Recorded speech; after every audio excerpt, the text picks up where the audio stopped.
Estamos de volta com o Porto e Negócios, eu sou o Maxwell Rodrigues. Não esqueça de acessar o nosso site, escolher um dos grupos de WhatsApp para que você possa debater o segmento portuário juntamente conosco. Essa semana recebo aqui no Palácio dos Bandeirantes o secretário de Logística e Transporte, João Otaviano Neto. Secretário, muito vem sendo debatido hoje essa questão da ligação seca entre Santos e Guarujá. Muitas pessoas têm a opinião de que isso não vai resolver o problema de mobilidade urbana na região e outras pessoas acreditam que isso vai favorecer exclusivamente o modal rodoviário em virtude do Porto de Santos.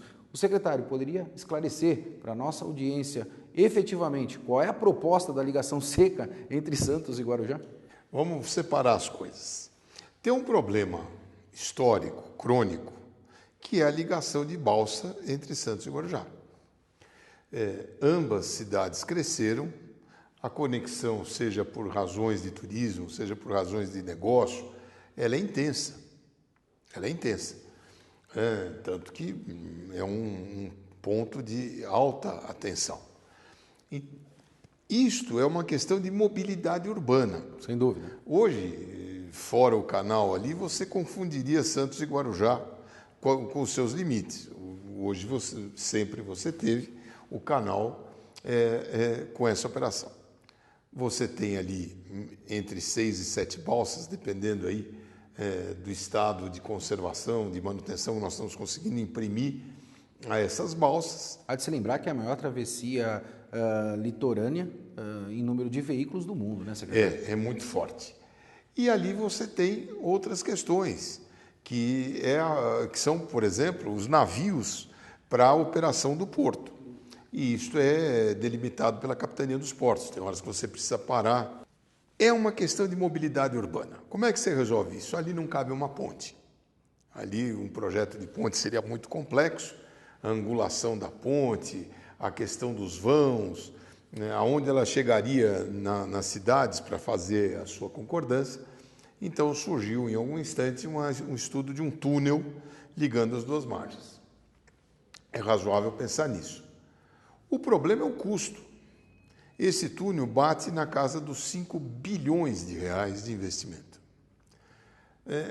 Quem vai fazer esse investimento? O Estado? Se o Estado decidir fazer esse investimento, nós vamos retirar esses 5 bilhões da saúde, da educação, da segurança pública, né, da assistência social. Então, é uma decisão.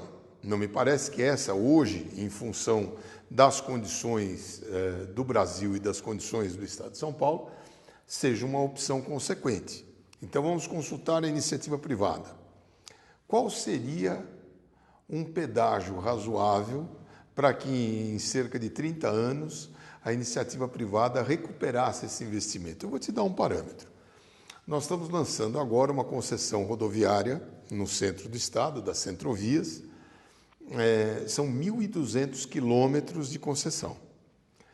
O investimento, o capex dessa operação está na casa de 14 bilhões de reais.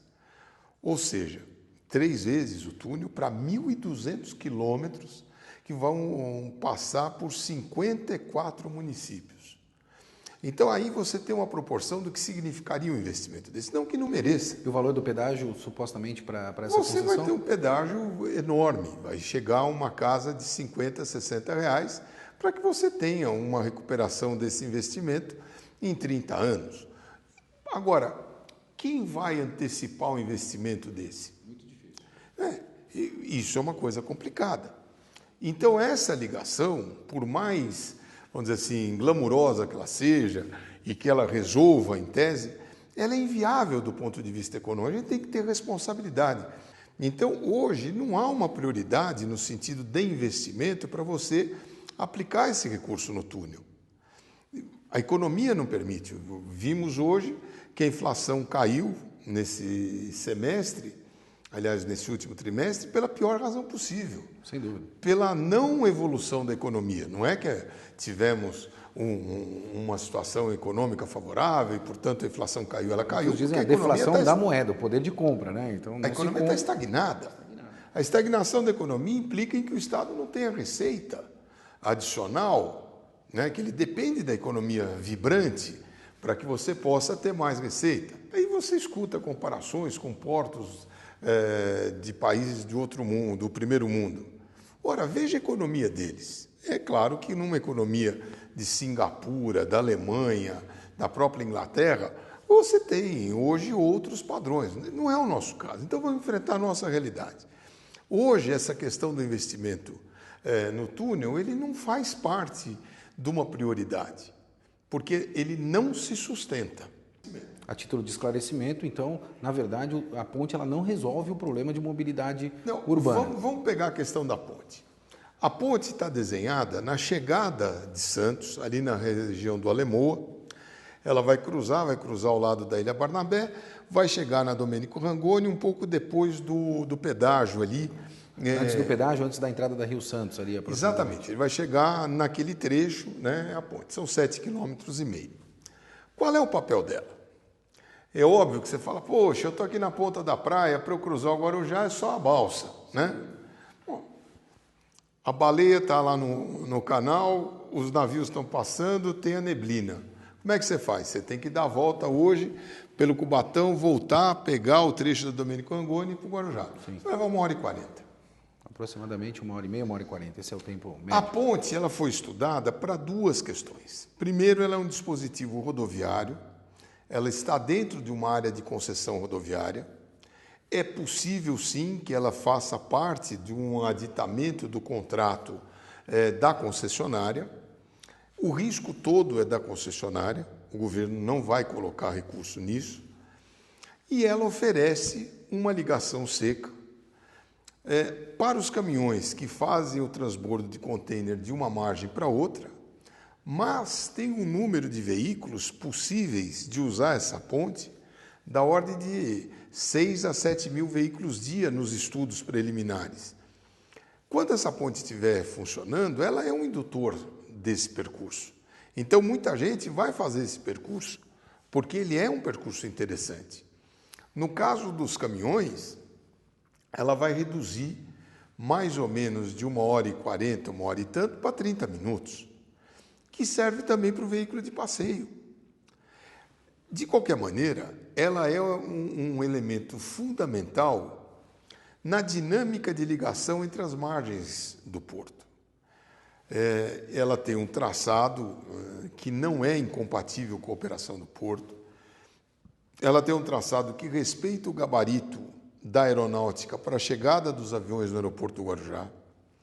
Ela consegue ter o espaço do vão central e a altura do vão central acima de 85 metros, que é superior à maioria dos navios que operam no porto. A restrição do porto não é a ponte, é o canal.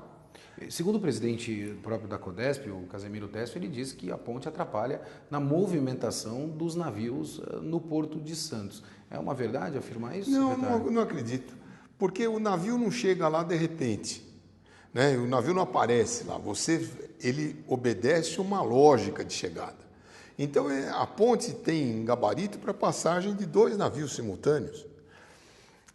Então, não é esse o problema. E ela não interfere, tanto que você, analisando o projeto, você vê que o gabarito para a aeronáutica está absolutamente resolvido e o gabarito dos navios também está resolvido. Navios maiores do que os que operam hoje no porto, eles não operam no Porto de Santos pela restrição do Valongo-Paquetá. O canal não permite que esses navios entrem no porto, o calado do Porto de Santos não permite que ele entre. Aí vem as teses da dragagem do canal, mas tem uma série de Cs aí. Vamos trabalhar com objetividade. Nas condições operacionais hoje, é simplesmente uma questão de gestão do porto. Mas necessariamente a ponte não atenderia, vamos dizer, os ciclistas hoje que se utilizam das balsas, até em virtude da distância existente, e muito se fala também que muito possivelmente no futuro a ponte não poderia atender o VLT, que o governo do estado fez investimentos no VLT dentro da Baixada Santista, secretário. Como o túnel também não atenderia. Você vai ter... É tudo uma questão de você dar prioridade. O que eu quero? Eu quero uma boa conexão entre na vida a gente precisa priorizar o que é necessário. Então nós vamos trabalhar com a melhor possível. Não é com a teorização, a glamorização de uma discussão dessa, que nós vamos resolver o problema. Sem dúvida. Quanto cresceu o Santos nos últimos 20 anos? Quanto cresceu o Guarujá nos últimos 20 anos? Quanto cresceu essa travessia?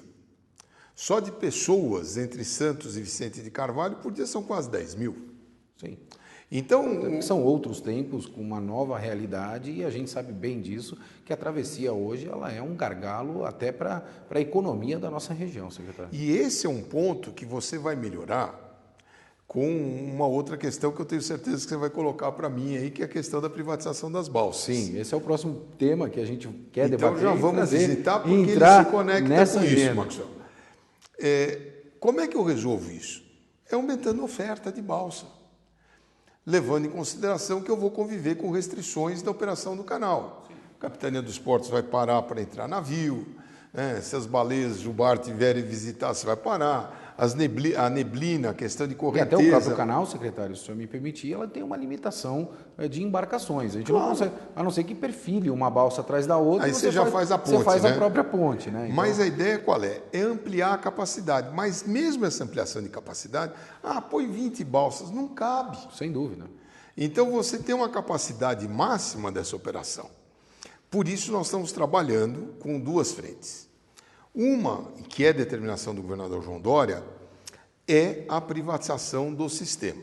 Isso está sendo coordenado pelo vice-governador Rodrigo Garcia, através da Coordenadoria de Parcerias Público-Privadas e das concessões. Nós temos aí o contrato de uma empresa para fazer essa modelagem. Enquanto isto não ocorre, a DERSA está trabalhando na manutenção das balsas. Nós tínhamos, infelizmente, aí uma situação muito ruim da manutenção das balsas. Bastante precária isso. Não tinha manutenção à noite, não tinha manutenção no fim de semana, nós não tínhamos motores reserva, tinha uma situação muito ruim. Embarcações dos anos 50, dos anos 60. Então, o que nós estamos fazendo? Mudamos o padrão de manutenção.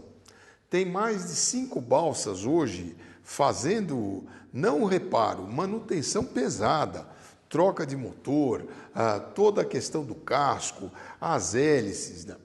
Essas embarcações saindo do processo de manutenção, elas são vistoriadas pela Marinha e a Marinha dá a condição de navegabilidade dela e libera o uso da balsa. Tem um outro aspecto que é importante que nós também estamos investindo, é o atracadouro. Hoje você sabe que o atracadouro ele tem problemas, que os flutuantes têm problemas.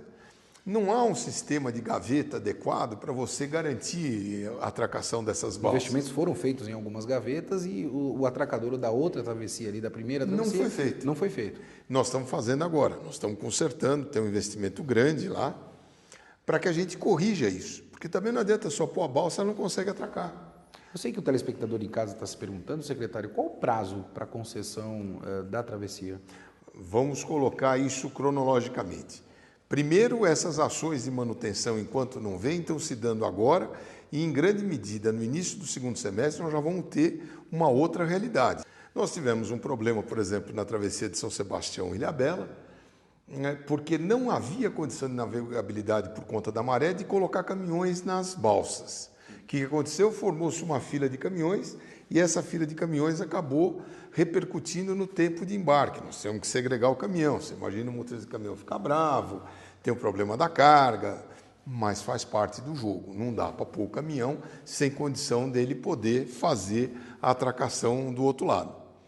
No caso de Santos Guarujá, correu tudo muito bem. Tivemos com a DERSA também uma operação de campo na ponta da praia e na chegada do Guarujá. Na ponta da praia tem uma área de influência da CT de Santos. Sim. E que precisa ter essa articulação e isso foi procurado fazer para minimizar os problemas. Porque é uma grande confusão, secretário, se eu me permitir, é uma grande confusão. É complicado, você ter o trânsito local, tem jeito que entrar na fila, aí você segrega a fila, o cara reclama, aí o outro vai querer furar a fila. Secretário, como eu disse, a gente está chegando ao final do nosso programa, mas eu não posso deixar de questioná-lo em relação à retomada das obras do Rodoanel. A gente percebe hoje que é algo que, principalmente, o segmento portuário vem reivindicando bastante. Como é que o governo do estado está olhando para a retomada das obras do Rodoanel, principalmente no trecho que falta? Olha, falta o trecho norte, é um trecho importante, porque ele faz uma ligação das cargas que vêm do centro do estado de São Paulo, principalmente com o Rodoanel Leste e depois o Sul, para você chegar até o porto. Nós recebemos essas obras com os contratos sem condições de prorrogação, por questões técnicas e administrativas. Esses contratos eles terminaram, foram rescindidos agora no mês de maio. Nós contratamos o Instituto de Pesquisas Tecnológicas, o IPT, para fazer um laudo sobre a questão do estado das obras, o que foi executado, como foi executado e o que nós precisamos fazer para concluir. Não dá para você simplesmente chegar lá e falar, vou fazer daqui, né? É uma temeridade você colocar alguma coisa que possa colocar em risco a vida de pessoas. Então, com muita serenidade, com muita tranquilidade, nós contratamos o IPT para um laudo e este laudo vai nos orientar o que falta ser feito lote a lote. Então, logo a gente tem isso concluído, e eu creio que por volta de setembro, outubro, a gente já tenha isso concluído, nós vamos dar o passo que é a retomada das obras. Desculpe, mas antes nós precisamos ter o cuidado de saber tecnicamente como elas estão, do ponto de vista de engenharia, para que a gente tenha a melhor performance nessa retomada. Felizmente a gente chegou ao final do nosso programa e eu queria muito agradecer ao secretário. Secretário, muito obrigado por ter participado aqui conosco do Porto e Negócios. Eu sei que a sua agenda é uma agenda bastante concorrida, mas para nós é um prazer tê-lo aqui e levar informação para essa audiência tão qualificada que nós temos no segmento portuário. Eu agradeço você, como disse, estou à disposição. É fundamental que programas como esse cheguem à população para esclarecer e, sobretudo, para nos ajudar também, porque daqui virão retornos que certamente você vai nos passar, que ajuda a gente a aprimorar a nossa gestão. Agradeço e cumprimento vocês pelo programa. É isso aí. Como você pode perceber, as portas do Porto e Negócios estão abertas com a Secretaria de Transporte. Porto e Negócios vai ficando por aqui e lembre-se, se a vida não lhe abre portas, construa a porta. Um forte abraço e até semana que vem.